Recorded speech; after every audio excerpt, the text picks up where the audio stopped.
The Johnson family was like a house with strong walls but broken foundations. From the outside, everything looked fine, but inside their voices were growing sharp, their silences louder, their love tested. This was the storm before the healing. At the dinner table, the food was warm but untouched. No one spoke. Only the clinking of forks filled the silence. "Tom, you've barely touched your plate," Emily said softly. "I'm not hungry," Tom replied, his eyes fixed on the table. "No one's hungry anymore," Sarah whispered bitterly. "We just sit here pretending to be a family." Daniel's small voice broke through. "Do we not fight tonight?" The silence that followed was heavier than words. The table that once held laughter now carried only shadows. Late that night, Tom sat in the living room. Overdue bills were scattered across the table, red ink shouting at him from every page. His hands rubbed his tired face. Emily walked in, her voice tight. "You promised me, Tom. You promised we would never let this house fall. I didn't plan to lose my job, Emily. You didn't plan, or you didn't try hard enough." Tom's fist slammed against the table, rattling the bills. "Don't you dare say I didn't try. I've given everything for this family."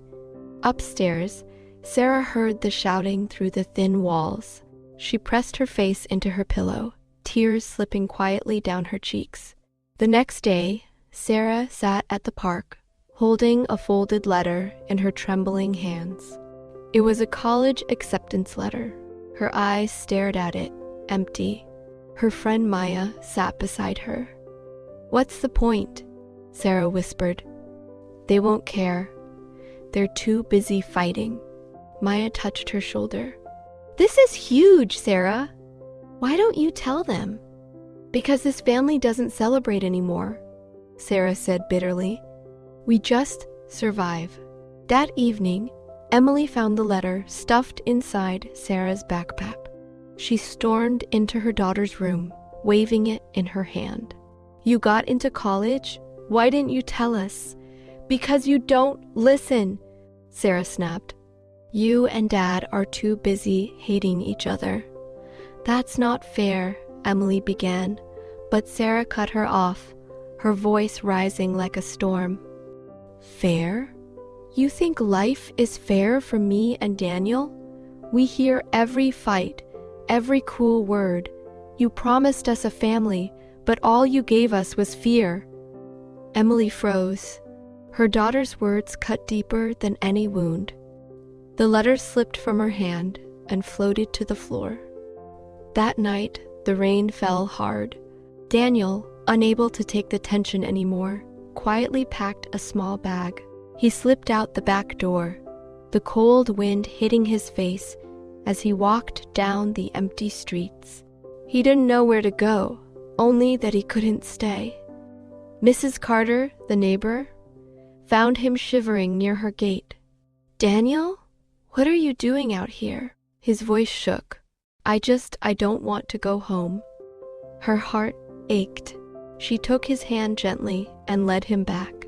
When they returned, the family gathered in the living room. The air was thick with anger and shame. "What were you thinking running away?" Tom shouted. "I was thinking, I don't belong here anymore," Daniel yelled back. "Don't say that." Emily tried to calm him. "Why not? Sarah's right," Daniel cried. "You two are so busy fighting, you don't even see us." Tom's voice broke for the first time. I'm trying." Emily's eyes filled with cold fire. Trying isn't enough anymore. The room went silent. For the first time, every truth, every wound, every failure hung in the air, impossible to ignore. Their family was breaking apart. Later that night, Tom stood alone on the porch. The swing creaked in the wind. His shoulders shook as he whispered into the dark, his voice broken. "I made a promise and I broke it." The night swallowed his words. The family stood on the edge of collapse, the darkness pressing heavy around them. But somewhere beyond the silence, there was still a faint chance of healing. Tom stood on the porch as the rain tapped against the roof. His hands trembled as he gripped the wooden railing. He stared at the broken swing, swaying gently in the storm. Memories flooded his mind nights when he used to push Sarah and Daniel on that swing, Emily standing on the porch smiling at them, laughter filling the yard. Now the swing creaked in the silence, carrying only ghosts. Inside, Emily sat on the couch with her head in her hands. The letter from Sarah lay on the floor between them. She picked it up slowly, smoothing the crumpled edges with her palm.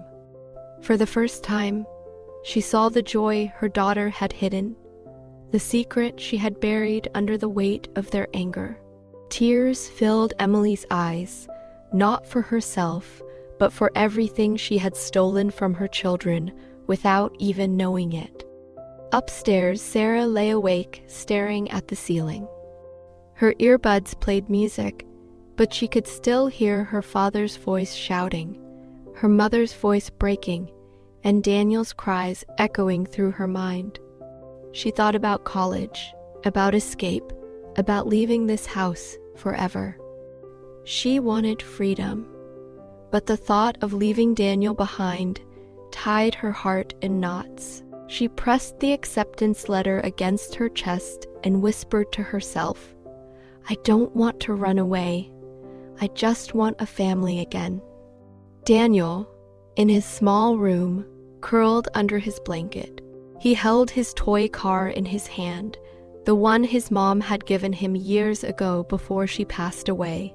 He whispered to it like it could hear him, like it was the only thing left that understood. Why can't they just stop fighting? Why can't we just be like before? His tears soaked the pillow, but he stayed quiet. He had grown used to crying without sound. The night stretched long. No one slept. Each of them carried the weight of the silence. The next morning, the sun rose pale through the rain clouds. Tom sat at the kitchen table, staring at a cold cup of coffee. Emily walked in, her eyes swollen from crying. For a moment, they just stood there, two people who had once promised forever, now unable to even say good morning. "Tom," Emily whispered finally, her voice trembling. "Do you ever wonder when we stopped being us?" Tom's hands shook as he set the cup down. "Every day," he said, quietly. "I see it in Sarah's eyes, I hear it in Daniel's voice, and I hate myself for it." Emily looked away. "I hate myself too." Their words didn't heal anything, but for the first time, they admitted the truth not as enemies, but as two broken people who had lost their way. In school that afternoon, Sarah sat in class, distracted. The teacher's voice blurred. She scribbled in her notebook instead, pouring out words she couldn't say aloud. "I want to leave, but I want to stay. I want freedom, but I want family. I want love, but all I feel is fear." She closed the notebook before anyone could see. When she came home, she found Daniel sitting on the porch steps, staring at the swing. His eyes were puffy from crying. She sat beside him quietly. "Do you think they'll ever stop fighting?" Daniel asked, his voice small. Sarah wrapped an arm around him. "I don't know, but I'll never leave you. Even if I go away for school, I'll always come back for you. Promise?" She pressed her forehead to his. "Promise." That night, the storm inside the Johnson house grew heavier. Tom and Emily argued again, their words sharp, full of blame. Sarah ran to her room, covering her ears, while Daniel sat on the floor, hugging his knees. Finally, Tom's voice broke through the shouting. "I can't do this anymore, Emily. We're tearing them apart. We're tearing ourselves apart." Emily's voice cracked. "Then what do we do, Tom?" What do we do when we don't know how to love each other anymore? The house fell silent after that. Their words hung in the air like smoke that refused to clear. Tom went outside again, pacing the porch. He looked at the swing, then at the window upstairs where Sarah's light still glowed. He whispered into the night, "I can't lose them. I won't lose them." His fists clenched. His heart ached. For the first time, he knew that pretending, shouting, and silence would no longer work. Something had to change. But inside, Emily sat alone, her hands clutching Sarah's acceptance letter, her tears dripping onto the paper. She whispered to herself, "I don't know if we can fix this, but I have to try, for them." And upstairs, Sarah stared at the letter on her desk, torn between her dreams and her family. Daniel slipped beside his toy car, holding on to the last memory of love he could still feel. The Johnson family was on the edge of falling apart completely. And yet, somewhere deep beneath the anger, the silence, and the pain, there was still a fragile thread tying them together. It was almost broken, but not yet.